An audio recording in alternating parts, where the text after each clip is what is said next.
Durante o sono, gente, algumas funções do nosso corpo tendem a diminuir. Uma delas é o quê? A respiração. Nem sempre isso é um fator de risco, mas em alguns casos de pessoas que relataram e que relatam terem problemas para dormir, muitas vezes está ligado a algum problema respiratório. E é sobre isso que eu converso agora com o Dr. Júlio César. Boa tarde, doutor. Tudo bem contigo? Boa tarde, tudo bem. Prazer estar aqui. Imagino, o prazer é nosso, doutor. Doutor, o que acontece com o nosso pulmão quando nós estamos dormindo? Pois é, quando a gente está dormindo, nós fazemos uma hipoventilação fisiológica natural. Então, diminui a frequência respiratória, o ritmo da frequência respiratória e faz uma hipoventilação. A gente respira muito suavemente, né? E faz parte do sono, né? Ele deixa isso dessa forma para que a gente possa descansar, relaxar. O sono foi feito para descansar, foi feito para relaxar. Todo o organismo relaxa, né? A musculatura toda tem um relaxamento difuso. O cérebro também, ele dá uma abaixada na sua função cerebral, né? Ele diminui bastante, ele dorme. Né? Entre aspas, mas ele dorme. O cérebro nunca dorme, né? Realmente, ele sempre está funcionando, mas ele diminui a sua função, né? E a respiração também diminui. E essa respiração normal não faz mal a ninguém. Essa respiração mais leve, mais suave, essa hipoventilação fisiológica. Só que em alguns pacientes que já têm problemas respiratórios, essa hipoventilação se torna problema. Por quê, Porque doutor? o paciente já tem doença pulmonar, ele tem uma hipóxia crônica. Por exemplo, o DPOC, que é do enfisema pulmonar, a doença ligada ao cigarro. Ele tem uma destruição pulmonar. Então, ele tem uma dificuldade de oxigenar o organismo. E se ele diminui um pouco a respiração durante o sono, e vai fazer falta. A oximetria dele, o oxigênio dele, do corpo dele, diminui. Isso pode levar a problemas muito sérios, né?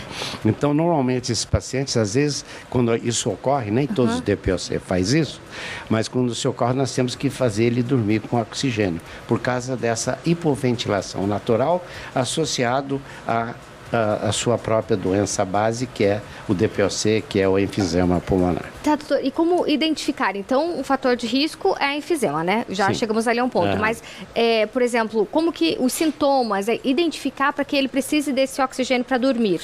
Isso é muito simples, né? Então, ele tem que fazer uma avaliação pneumológica. Pelo raio-x dá para saber que ele tem enfisema.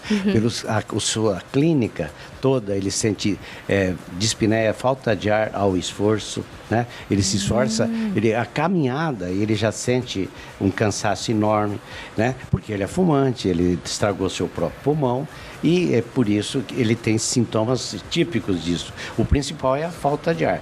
Então, se o paciente já tem falta de ar e se ele hipoventila durante o sono, vai aumentar essa falta de ar, vai aumentar a oxigenação do seu organismo.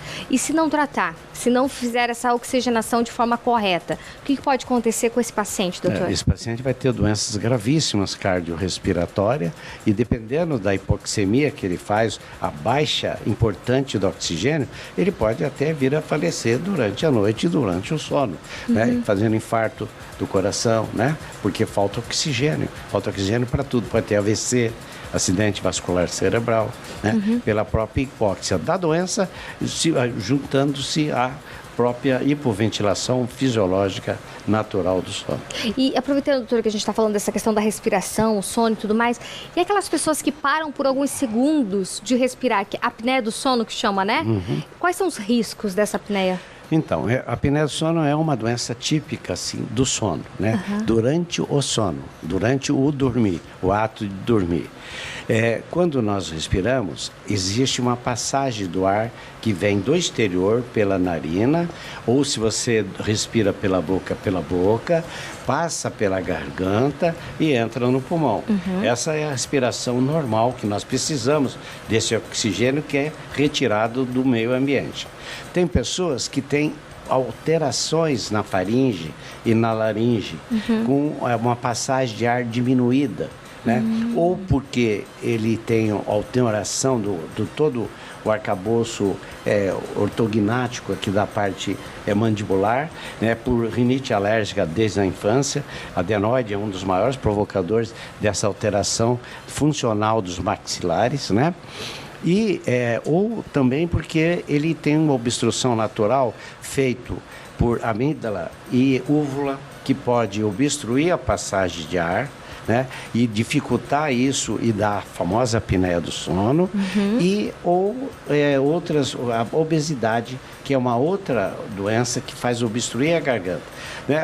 O buraco aqui da passagem de ar, passa comida, passa tudo, ele tem um certo volume, né? Se ele engorda, ele diminui a passagem, o buraco da passagem do ar, né? Se ele tem uma amígdala grande ou úvula grande, também a passagem de ar é dificultada para passar na garganta e entrar o ar no pulmão, né? Então essas patologias é que fazem a soma delas, né? Uma só delas pode provocar a apneia do sono.